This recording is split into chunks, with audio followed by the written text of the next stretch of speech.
252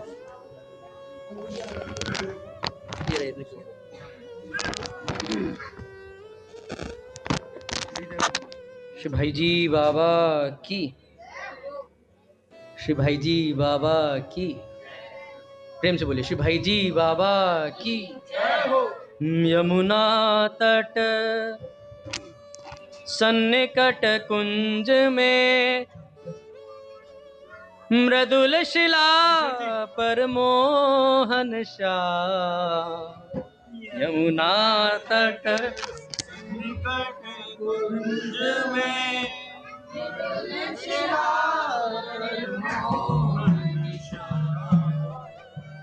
बैठे रूप छटा बिखराते बजा रहे बंशी अभिराम। बैठे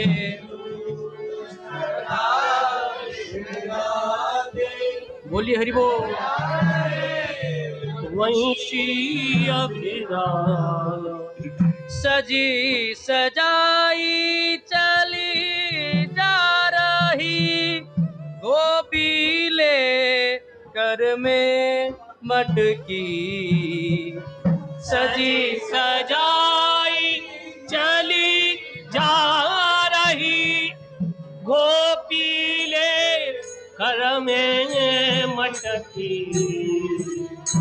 जल भरने सुन मुरली ध्वनि वे रही राह में ही अटकी। जल भरने सुन मुरली ध्वनि वह रही राह में ही अटकी। खिंची लोहा चुंबक सी मुनि माना मोहन मुख माधुर्य निहार। खींची लोहा चुंबक सी मुनि मन मोहन मुख माधुर्य निहार। जा बैठी विमुक्त विस्मित सी भूल भवन तन मन संसार। जा बैठी विमुग्ध विस्मित सी भूल भवन तन मन संसार। भरा मित आमोद हृदय में उपजा मन मधुमय अभिलाष। जय हो, बोलिए हरि बोल। आमोद हृदय में उपजा मन मधुमय अभिलाष। बैठी रहूं सदा यूं ही बस मुक्त हुई मोहन के पास। बैठी रहूं सदा यूं ही बस मुग्ध हुई मोहन के पास। मुरली अधर धरे माधुरी मुरली अधर धरे। बोलिए, मुरली धर धरे माधुरी मुरली अधर धरे। बैठे मदन गोपाल मनोहर। बैठे मदन गोपाल मनोहर।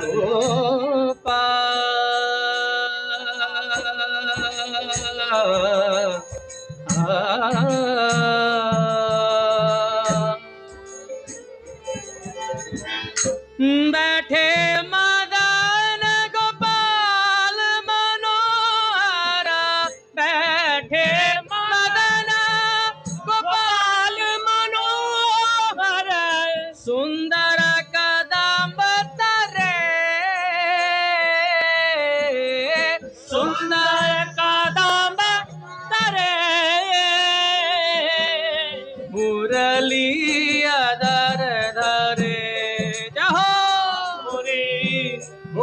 अधर धरे माधुरी मुरली अधर धरे माधुरी मुरली अधर मुरली अधर मुरली अधर मुरली अधर धरे।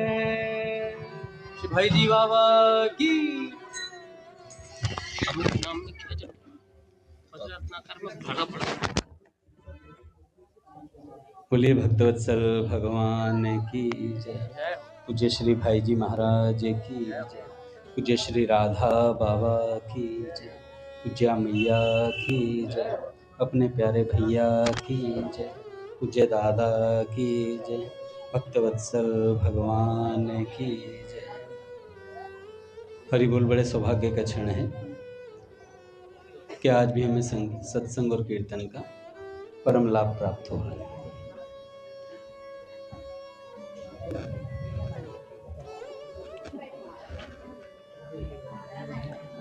पहले स्वामी जी महाराज के कुछ वाक्य सुनेंगे, उसके बाद किसी भक्त की चर्चा करें।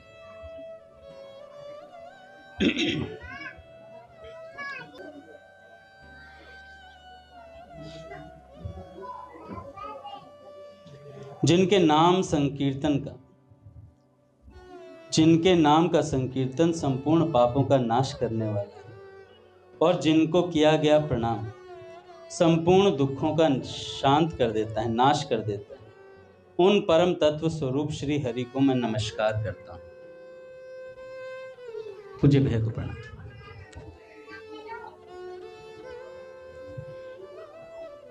आज भी एक खुशखबरी है। नारायण गुरु ने मुझे विशेष कहा आखिरी मैसेज पढ़ लेना। मैं कहा पहले वही सुनूंगा, नहीं बोलूंगा नहीं भैया। चलो स्वामी जी की बात सुनते हैं। स्वामी जी महाराज कहते हैं, इस कलयुग में भगवान नाम की सबसे अधिक महिमा है। यद्यपि नाम की महिमा सत्य, त्रेता, द्वापर और कली इन चारों ही युगों में है, तथापि कलयुग में तो मनुष्यों के लिए भगवान नाम ही मुख्य आधार है, आश्रय है, तथा भगवान नाम ही कल्याण का सुगम और सर्वोपरि साधन है।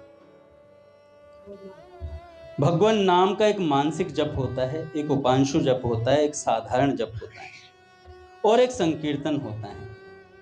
मानसिक जप वह होता है जिसमें मन से ही नाम का जप चिंतन हो तथा जिसमें कंठ, जीभ और होठ न हिले। उपांशु जप वह होता है जिसमें मुख बंद रखते हुए कंठ और जीभ से जप किया जाए तथा जो अपने कानों को भी सुनाई न दे। तीसरा है साधारण जप। साधारण जप वह होता है जिसमें अपने कानों को भी नाम सुनाई दे और दूसरों को भी नाम सुनाई दे। अगला है संकीर्तन। संकीर्तन वह होता है जिसमें राग रागनियों के साथ उच्च स्वर से नाम का गान किया जाए। भगवान के नाम के सिवाय उनकी लीला, गुण, प्रभाव आदि का भी कीर्तन होता है, परंतु इन सब में नाम संकीर्तन सबसे सुगम है और सबसे श्रेष्ठ है। मानसिक, उपांशु, साधारण जप, उसके बाद संकीर्तन। तो स्वामी जी कहते हैं संकीर्तन सबसे श्रेष्ठ वस्तु। जैसे मानसिक जप में मन जितना ही तल्लीन होता है उतना ही वह अधिक श्रेष्ठ होता है, ऐसे ही नाम संकीर्तन में ताल, स्वर सहित राग रागनियों के साथ जितना ही तल्लीन होकर ऊंचे स्वर में नाम गान किया जाए उतना ही वह अधिक श्रेष्ठ होता है। नाम संकीर्तन मस्त होकर भगवान में मन लगाकर किया जाना चाहिए। मन लगाने का अभिप्राय है कि दूसरे लोग मुझे देख रहे हैं या नहीं, दूसरे लोग कीर्तन कर रहे हैं या नहीं, मेरे कीर्तन का लोगों पर क्या असर पड़ रहा है, ऐसा मन में भाव बिल्कुल ना रहे कीर्तन करते वक्त। ऐसा भाव वास्तव में कल्याण करने में बड़ा बाधक है। संकीर्तन में दिखावटीपन आने से वह मान, बड़ाई आदि की लौकिक वासना में परिणत हो जाता है और उसका प्रभाव जीवन पर कम पड़ता है।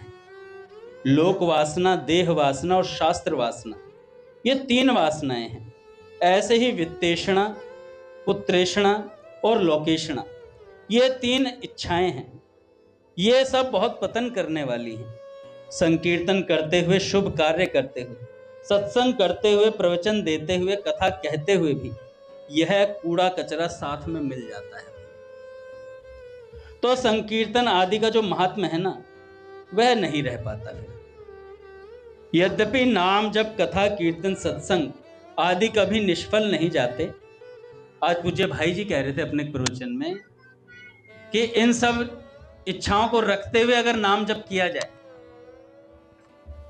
और फिर हम कह देते हैं कि हम 20 साल से 30 साल से नाम जप कर रहे हैं और कुछ प्रभाव प्रतीत नहीं हो रहा है, तो भाई जी कहते हैं कि भैया देखो, नाम जप निष्फल तो नहीं जाएगा, पर जैसा लाभ होना चाहिए वैसा नहीं हो पाएगा। फिर आप नाम को दोष देंगे कि नाम में, तो पूज्य भाई जी ने कथा बताई बड़ी सुंदर, पूज्य भैया ने भी कई बार सुनाई है। एक बार भगवान शंकर और माता पार्वती हरिद्वार में घूम रहे थे, तो माता पार्वती जी ने देखा कि लोग गंगा जी में स्नान करके आ रहे हैं और बाहर आते हुए हर हर करते हुए निकल रहे हैं, हर हर गंगे ऐसे करते हुए निकल रहे हैं, और जाते फिर पापों में परिणत हो जाते हैं। फिर बुरा हाल है इनका, दुख दूर नहीं हो रहे हैं इनके, लगातार पाप पे पाप कर रहे हैं। तो भगवान शंकर से इस बात को बोला, तो भगवान शंकर ने कहा, देवी आप ध्यान से देखिए, ये गंगा जी में नहीं, ये जल में गोता मार करके आ रहे हैं। इन लोगों को विश्वास ही नहीं है गंगा जी पे कि हम गंगा जी में स्नान करके आ रहे हैं। भाई जी कह रहे थे अक्सर देखा गया गंगा जी के किनारे रहते हुए लोगों को भी पाप में परिणत देखा गया।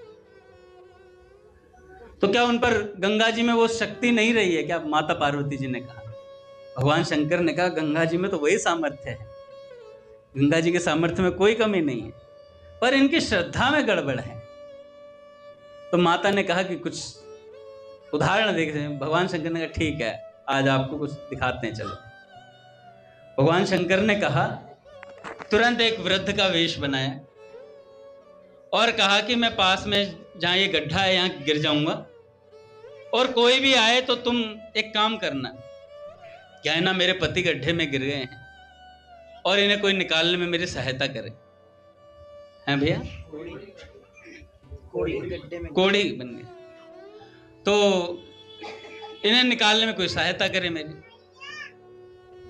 और कहा कि ये बात तो बोल देना साथ में, उसके बाद एक बात और बोलना, जब वो निकालने के लिए आ जाए उससे कहना, मेरे पति सर्वथा निष्पाप हैं, उन्हें वही हाथ लगाए जो निष्पाप हो। अगर कोई वैसे हाथ लगाएगा तो जल जाएगा, वो भस्म हो जाएगा।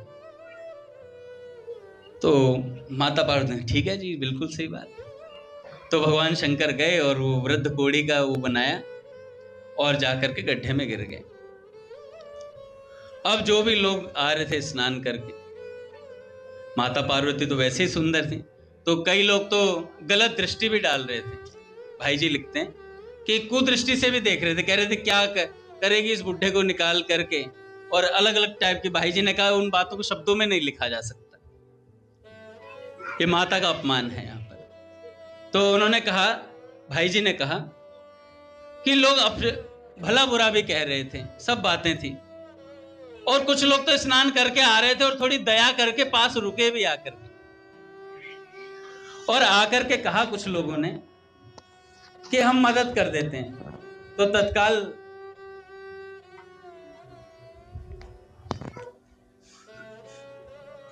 कैलाश, भगवान शंकर की बात चल रही है, और तो कैलाश है।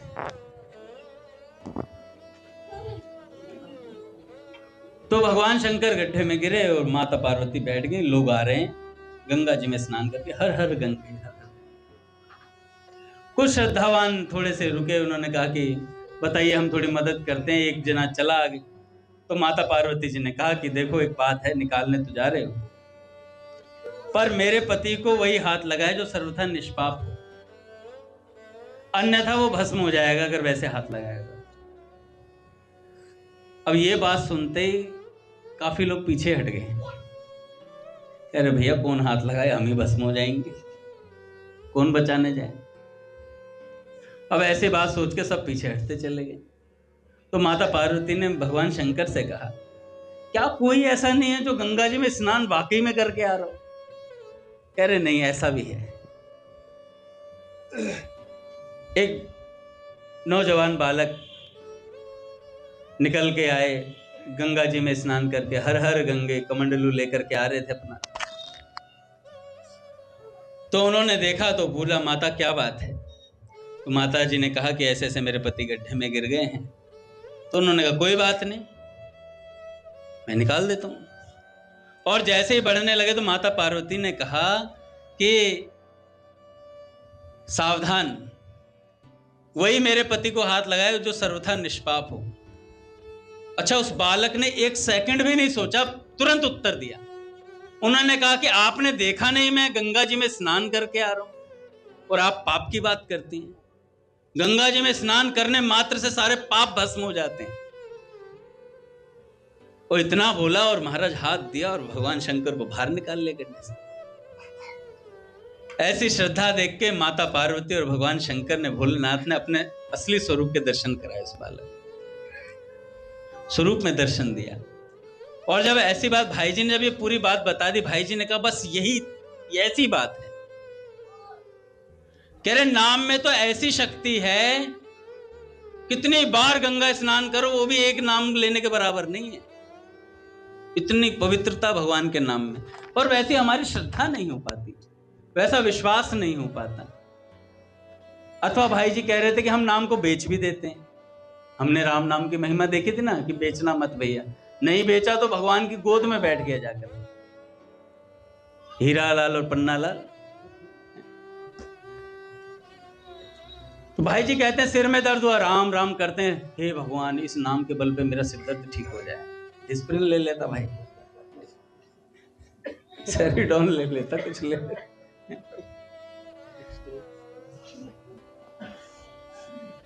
कहते हैं धन के लिए, कई तो मान प्रतिष्ठा के लिए भगवान के नाम को दांव पर लगा देते।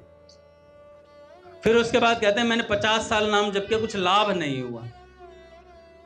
एक सज्जन थे, पूज्य भक्तमाली जी महाराज जी के पास अयोध्या में पहुंचे। संत थे, अपना कई सालों से नाम जप कर रहे थे।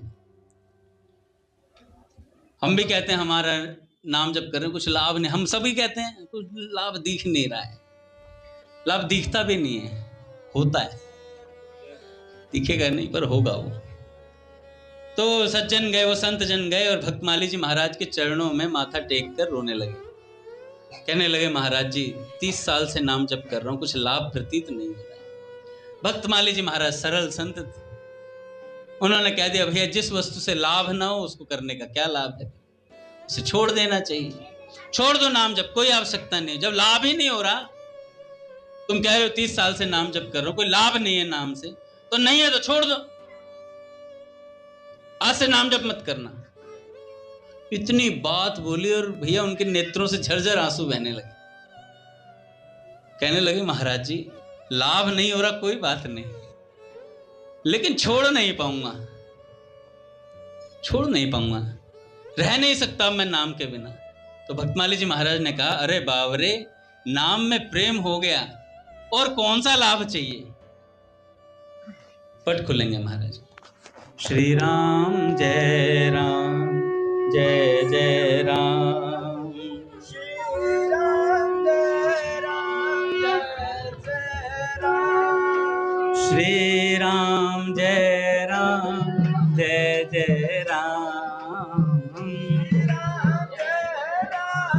जय जय राम, श्री राम जय राम जय जय राम, श्री राम जय राम जय जय राम, जय जय श्यामा जय जय श्याम, जय जय श्यामा जय जय श्याम, जय जय श्री वृंदावन धाम, जय जय श्री वृंदावन धाम। बोलिए राधा माधव सरकार की जय। तो पहली बात तो नाम जपना कठिन है, फिर उसके बाद जपने लग जाओ तो भैया उसको पचाना बड़ा कठिन है। महाराज जी कह रहे थे, पूज्य श्री प्रेमानंद जी महाराज कह रहे थे, बड़ा मुश्किल है नाम को पहचानना। नहीं तो 4 माला जपते हैं तो उसके बाद अपने आप को नाम जापक सिद्ध कर लेते हैं। और सामने, अच्छा जो नाम जप नहीं करता उसे क्या करते हैं, ये तो नारकीय जीव है, ये तो नारकीय जीव है। मतलब संसारियों को ये नारकीय जीव है, हम नाम जप करते हैं, हम स्वर्गीय जीव हैं, मतलब ये नारकीय जीव है। वाकई में स्वर्गीय जीव है। अहंकार आ गया तो स्वर्गीय हो गए, फिर बचा कहां कुछ। एक संत कह रहे थे, अहंकार मृत्यु है एक तरीके की, अहम आ जाना। अच्छा ये पता नहीं चलती कब आती है भैया, सच बता रहा हूं भैया, पता ही नहीं चलता कब आ जाती है। मान लो हम नाम जपते हैं, महाराज जी कहते, पूज्य प्रेमानंद जी महाराज कहते हैं, हम नाम जप करते हैं, रघुनंदन प्रभु ने अंगद दास को कुछ कह दिया, रघुनंदन प्रभु आपने ऐसा कैसे बोल दिया और आप पे चढ़ाई कर दी, मैंने क्रोध कर लिया, खत्म नाम जप को। सहना था, उसे बचाना था, है ना, वही तो सहना था। एक संत हुए, शायद एकनाथ जी महाराज हुए, स्नान करने जा रहे थे गंगा जी में, और पता नहीं कौन सी तिथि, कोई विशेष तिथि थी, वो मुझे महाराज जी सुना रहे थे, कोई विशेष तिथि थी और उस पर स्नान करने जा रहे थे। और स्नान करके आए गंगा जी में, डुबकी मार के आए, तो एक व्यक्ति था जो मतलब चिढ़ता था संतों से, तो उसने क्या करा, थूक दिया ऊपर से एकनाथ जी महाराज पे। एकनाथ जी महाराज ने ये भी नहीं देखा कि कौन थूक रहा है, कैसे थूक रहा है, क्यों कर रहा है ये कार्य, चुपचाप गए गंगा जी में स्नान करिए, फिर आए उसी जगह, फिर उस व्यक्ति ने दोबारा थूक दिया। ऐसे करके 108 बार। और उसके बाद जब आए, तो जब 8वीं बार जब वो स्नान करके आए, तो वो व्यक्ति अपने ऊपर से छत से नीचे उतरा और आकर के कहने लगा, महाराज मुझे क्षमा कर देना, आप तो कोई विलक्षण संत हो, जो इतनी सहनशीलता आपके भीतर है, मुझसे बड़ा अपराध हो गया। कह रहे अरे नहीं भैया, तेरी तो बड़ी कृपा है मुझ पर आज। कह रहे अगर तू नहीं होता तो आज मैं एक ही स्नान करके घर चला जाता, तेरे कारण आज 108 बार गंगा जी में स्नान किया है। कह रहे ऐसा तो हमसे होगा नहीं कभी भी, हमें तो कोई कुछ कह दे, थूकने की बात तो दूर है।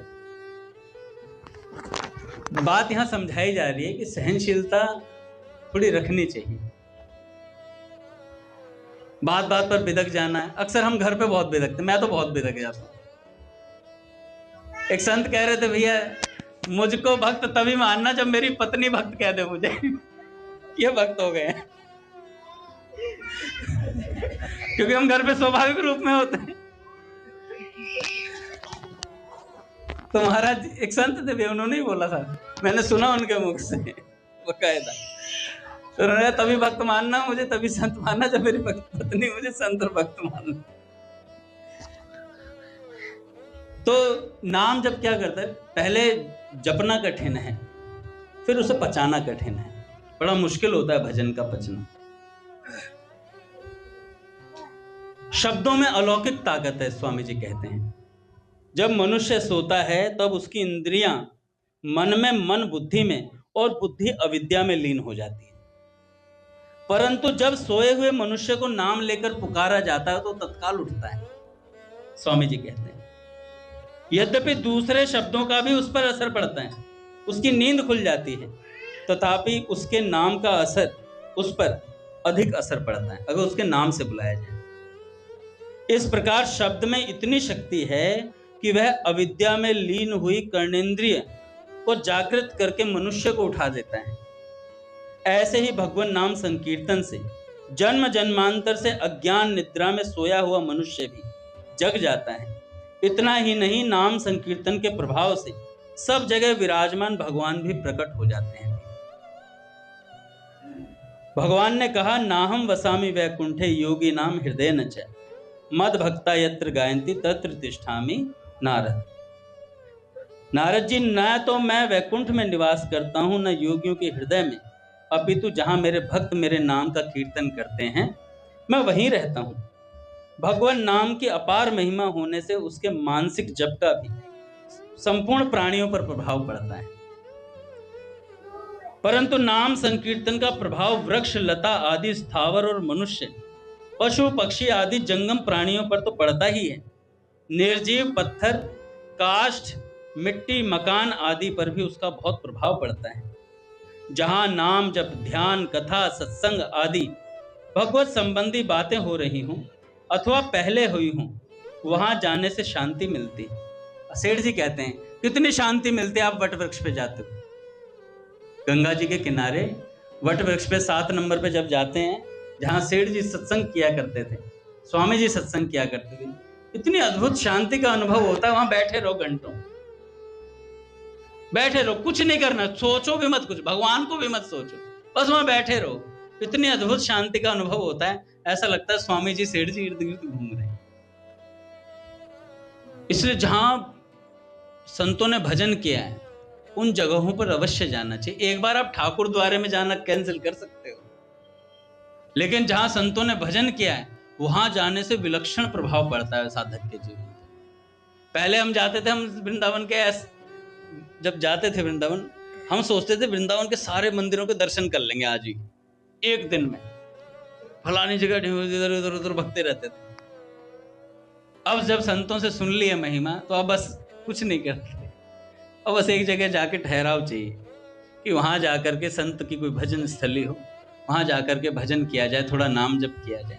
पूज्य भाई जी जब घनश्याम दास ठाकुर जी की कुटिया में पहुंचे, सामने उस कुटिया के जो खिड़की सी थी, उस खिड़की में से झांक कर देखा तो सामने जमुना जी बह रही थी, और जमुना जी को बहते हुए देखकर पूज्य भाई जी ने कहा कि ठाकुर मैं भी ऐसे ही भजन करना चाहता था एकांत में, पर क्या करूं, सेठ जी को कुछ और मंजूर है। सेठ जी ने बोला भाई जी, भाई भगवान का काम भक्त को ही करना पड़ता है, तो इसलिए भाई जी सेठ जी की आज्ञा में अपन तो। और एकांत में भजन करना, बैठना, ये चाहिए, भक्त को बैठना चाहिए थोड़ी देर। सेठ जी कहते, भाई जी स्वामी जी कहते हैं जहां पहले संकीर्तन हुआ हो, सत्संग हुआ हो, कथा हुई हो, वहां जाने से शांति मिलती है, पापों का नाश होता है, पवित्रता आती है, जीवन पर स्वाभाविक एक विलक्षण प्रभाव पड़ता है। परंतु इसकी अपेक्षा भी कीर्तन प्रेमी पर नाम संकीर्तन का विशेष प्रभाव पड़ता है। नाम संकीर्तन में संकीर्तन सुनने वाले और देखने वाले दोनों पर ही संकीर्तन का प्रभाव पड़ता है। मैं तो कह रहा हूं ये संकीर्तन की महिमा मैं आज टेक्स्ट बना के भेज दूंगा सबको, रोज पढ़ा करो। रोज पढ़ने का विलक्षण लाभ होगा कि संकीर्तन में और मन लगेगा।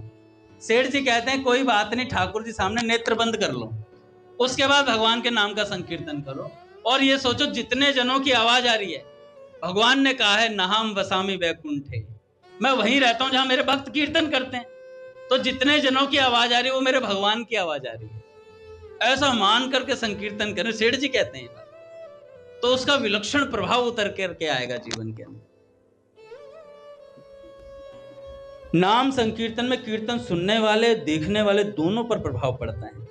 भगवान के दर्शन का जैसा प्रभाव पड़ता है वैसा ही प्रत्यक्ष प्रभाव कीर्तन प्रेमी भक्त पर संकीर्तन का पड़ता है।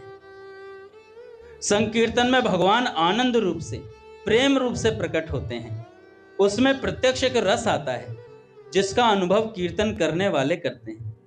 कलयुग में तो कीर्तन की विशेष महिमा है। बंगाल और महाराष्ट्र में संकीर्तन का विशेष प्रचार है। बंगाल में श्री चैतन्य महाप्रभु ने और महाराष्ट्र में संत तुकाराम आदि ने संकीर्तन का विशेष प्रचार किया। वाद्य के साथ एक स्वर में सबके द्वारा मिलकर संकीर्तन किया जाए तो उससे एक विशेष शक्ति पैदा होती है। संकीर्तन के समय अपनी आंखें मीच लें और ऐसे भाव रखें कि मैं अकेला हूं, मेरे सामने केवल भगवान खड़े हैं।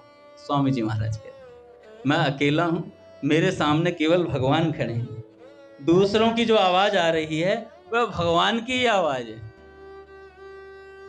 इस प्रकार भगवत भाव से संकीर्तन करने से बहुत लाभ होता है और कोई पाप, दुर्गुण, दुराचार नहीं रहता, परंतु भगवान का साक्षात अनुभव तभी होता है जब केवल शुद्ध कीर्तन हो। अब शुद्ध कीर्तन पे स्वामी जी कहते हैं, बड़ा सुंदर उदाहरण देते हैं।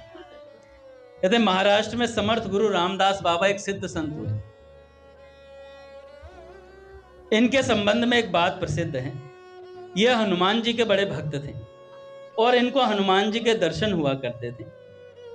एक बार बाबा जी ने हनुमान जी से कहा, महाराज आप एक दिन सब लोगों को दर्शन दे दो। हनुमान जी से कहा। हनुमान जी ने कहा, भाई तुम लोगों को इकट्ठा करो, मैं दर्शन दे दूंगा। बाबा जी बोले कि लोगों को तो मैं हरि कथा से इकट्ठा कर लूंगा। हनुमान जी ने कहा कि शुद्ध हरि कथा करना, तब आऊंगा। हरि कथा से लोग आते हैं, शुद्ध हरि कथा से मैं आ जाऊंगा। हरि कथा से लोग आते हैं और शुद्ध हरि कथा से मैं आ जाऊंगा। बाबा जी बोले कि शुद्ध हरि कथा ही करूंगा, आप चिंता ना करें। संत तथा राजगुरु होने के कारण बाबा जी का ऐसा प्रभाव था कि वे जहां जाते वहीं हजारों की संख्या में लोग इकट्ठे हो जाते। उन्होंने एक शहर में जाकर कहा कि आज रात शहर के बाहर अमुक मैदान में हरि कथा होगी। समाचार सुनते ही हरि कथा की तैयारी प्रारंभ हो गई। प्रकाश की व्यवस्था की गई, दरियां बिछाई गई, समय पर बहुत से लोग इकट्ठे हो गए। सब गाने बजाने वाले आकर बैठ गए। कीर्तन शुरू हो गया। महाराज बीच बीच में बाबा जी भगवान की कथा कह देते और फिर कीर्तन करने लगते। ऐसा करते करते वे कीर्तन में इतने मस्त हो गए, लोगों को यह आशा थी कि अब बाबा जी कथा सुनाएंगे, और बाबा जी कीर्तन में मस्त थे। पूज्य मल्लूपीठ सरकार कह रहे थे, महाराज जी कीर्तन क्या कर रहे थे? श्री राम जय राम जय जय राम, श्री राम जय राम जय जय राम, श्री राम जय राम जय जय राम, श्री राम जय राम, श्री राम जय राम जय जय राम। श्री राम जय राम जय जय राम।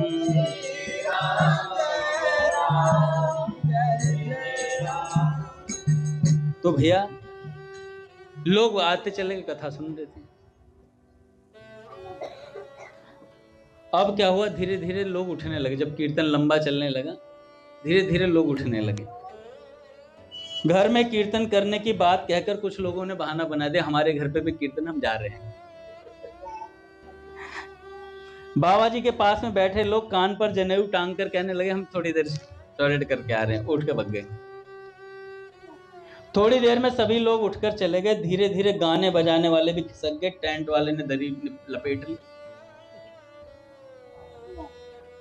बाबा जी तो आंखें बंद करके अपनी मस्ती में कीर्तन कर रहे थे, क्योंकि वे हनुमान जी की आज्ञा के अनुसार शुद्ध हरि कथा कर रहे थे। बोल महाराज, पूज्य भैया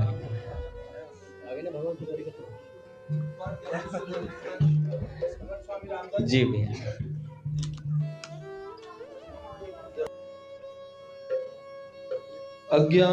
अज्ञानतिमिरन्धस्य ज्ञानाञ्जनशलाकया चक्षुरुन्मिलितं येन तस्मै श्रीगुरुवे नमः। अध्यात्मगतितत्त्वज्ञं ज्ञानशक्तिं जितेन्द्रियं ऋजुं यथार्थ वक्तारं श्रीनारदं प्रणमाम्यहम्। श्रीराधा माधव रूपांगे माधवो राधा रूपिणं नित्य विहारी निकुंजस्थम श्री बाबूजी बाबा भजे। मेरो मन माणिक गिरवी धर्यो श्री नंद नंदन के पास हेरी प्रेम ब्याज इतनो बढ़ियो सखीना छूटन की। श्री लाडली लाल की भक्त वत्सल भगवान की परम पूज्य बाबूजी बाबा की देवर्षि नारद जी महाराज की श्रीमन नारदीय निकुंज की कुंज बिहारी बिहारी जो के जय जय हो।